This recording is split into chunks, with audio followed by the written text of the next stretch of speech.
Hello learners, welcome to this program titled Editing a Means for Quality Assurance. I am Shutapa Bose, I teach at the School of Education IGNOU. We shall discuss the role of editing as a step for quality assurance of SLM. I have with me Professor Vandana Singh. She is a teacher educator and teaches courses of education at the School of Education IGNOU. We know that editing is one of the steps that ensure the quality of SLM and is a means of formative evaluation of courseware. We may say that editing helps us to ensure the quality while the course content is still in the production stage. With this, we would like to begin the discussion. I shall ask Vandana. Vandana, when do we carry out editing? At which stage of SLM development do you think that we should carry out editing? See, different course writers, they contribute independently their work as the course writers, and when we receive the units or the parts of SLM, what we say, with us, at that time only we start the editing of the content, which means as soon as we receive it from the unit writers, their independent work, then we start doing the course editing. You mean to say that once we are done with the course writing, once the course writing is over, whether we develop the SLM or someone does it for us, course writers do the SLM writing. So once the SLM has been written, then comes the stage of editing. Very right. Okay. So thank you for this information. The next thing that I would like to ask you is that after developing SLM, while it goes through the process of editing, there are various kinds of editing. What are these kinds?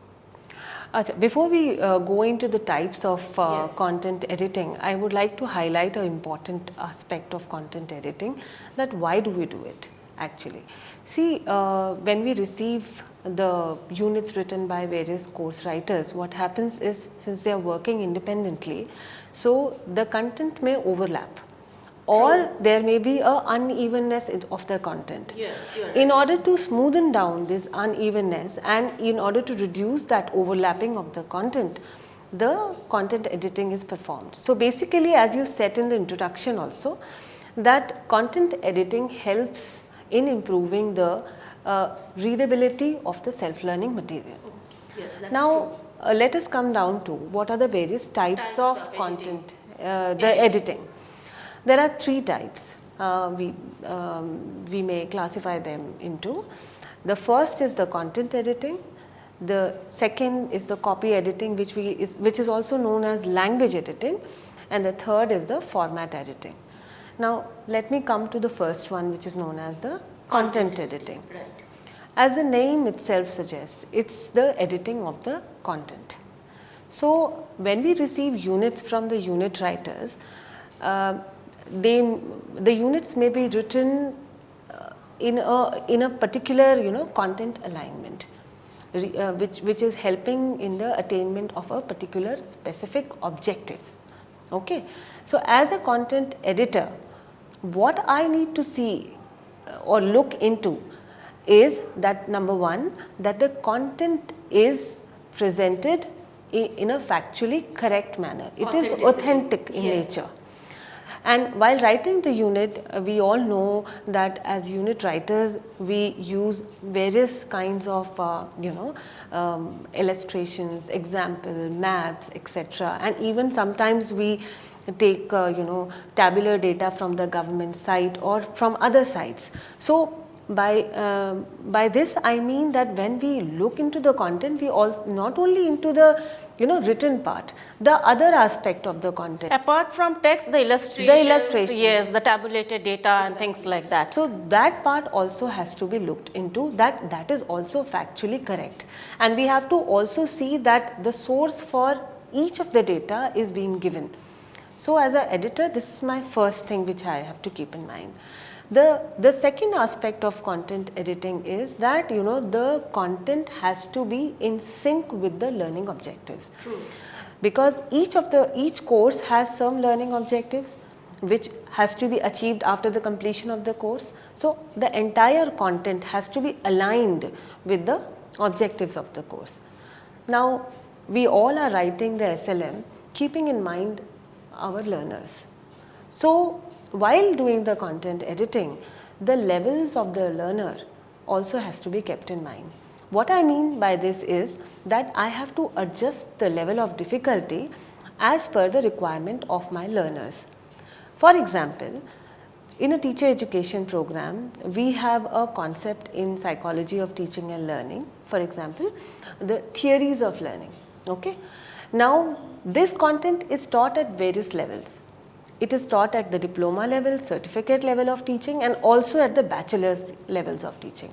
So, the content will be same, but the treatment of the content has to be different, because the student coming to do a certificate course, they may be only either intermediate pass students, but the student those who are coming at the bachelor's level and doing a bachelor's teacher education program, they may be either postgraduate or minimum graduate. So therefore, the treatment of the content for that particular concept has to be also kept in mind according to the levels of the learners. Another thing which one has to keep in mind while one is doing the content editing is that the content is arranged in a chronological manner, or it has to be arranged as per the principles of learning.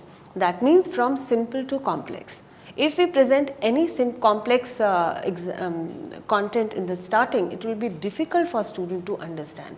So therefore, as a content editor, I have to look into this aspect also, that how well my content is presented. It has to be logically presented from simple to complex, and also keeping in mind the needs of the learners. So this is about content editing. More when we go into the deeper side of the content editing, apart from this, what we have to keep in mind is that the treatment of the content. That means the entire the content which is dealt in explaining a particular concept must be unbiased. It should not be gender biased. There could be many examples which we may take in while explaining the content. You may see that the unit writer may be explaining the role of a male member and the female member of the society in a very specific manner, that females, the pictures of female, the pictures chosen to explain the concept, the female may be only cooking or doing the household work, while the males they are shown in the light of doing some kind of work which is more related to the cognition, or maybe which requires a lot of physical strength. So when a reader looks at those pictures, they may concretize this schema in the mind that yes, this work is meant only for males and this is meant for female. But while we do the content editing, so that content treatment part, as I discussed, this has to be kept in mind, and we have to see that it is neutral from all the aspects.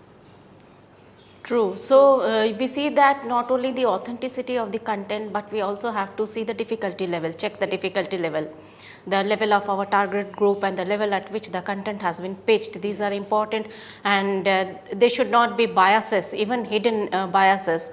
So we will not get into jargons like hidden curriculum, but nevertheless the illustrations used and the examples, the anecdotes, the cases that we use should not end up creating biases, gender bias, and there are also a number of other types of biases. So our content should be neutral, and also it should be culturally neutral. So this is also very important. Now this was about content editing. Copy editing is also equally important, and at IGNOU we use the term language editing for it. So what's your view about copy editing? Yeah, copy editing, as you said, it is a very, very important aspect, but it follows content editing. After the content is being edited, then only we go in for copy editing, or what we call it language editing, and it is a very, very important aspect, because we want our self-learning material to be free from any kind of grammatical error or spelling errors. So therefore, copy editing is a process by which we remove any kind of grammatical or spelling errors from the text. So basically copy editing enhances the readability of the self-learning material. So the role of copy editor is very, very important, you know. And while doing the copy editing, there are a couple of things which we have to keep in mind. That is, point number one is that as a copy editor, we have to see that the content is communicating the concept clearly. Okay. Second thing is, it is also presented in a very simple and a lucid way. In case if it not presented in a simple way, so as a copy editor, my job is to paraphrase it, is to rewrite the entire content. And also at times we find that there are complex sentences being used while conveying the idea.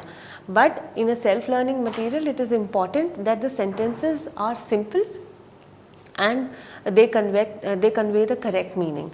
So we have to break down those complex sentences into the simpler one. That is also one of the job of the copy editor.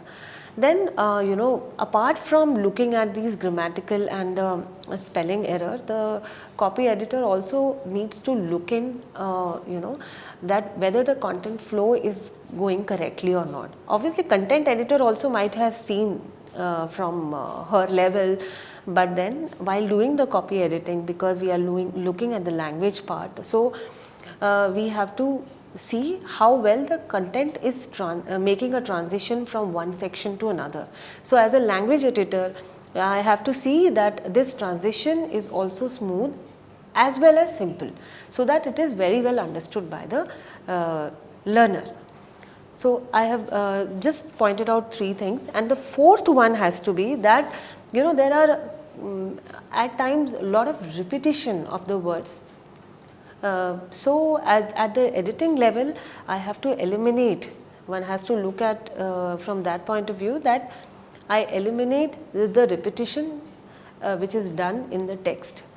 What happens eventually is that when all these things are done, so the learning material looks looks that it is conveying the correct meaning in a much more simpler way. So the copy editor's job is equally important as that of the content editor. True. Therefore, we see that we have to enhance the readability. It should be simple and it should be saying things in a straightforward way. Jargons and idioms should be minimum, and instead of using difficult words and difficult language, complex sentences, things should be simple. Yes. That's because in ODL we have heterogeneous profile for learners, and in order to reach out to everyone, the language has to be simplified. This is indeed we have learned a lot about copy editing. Now there is one more kind of editing which is equally important. It is format editing. What is it and why do we require it?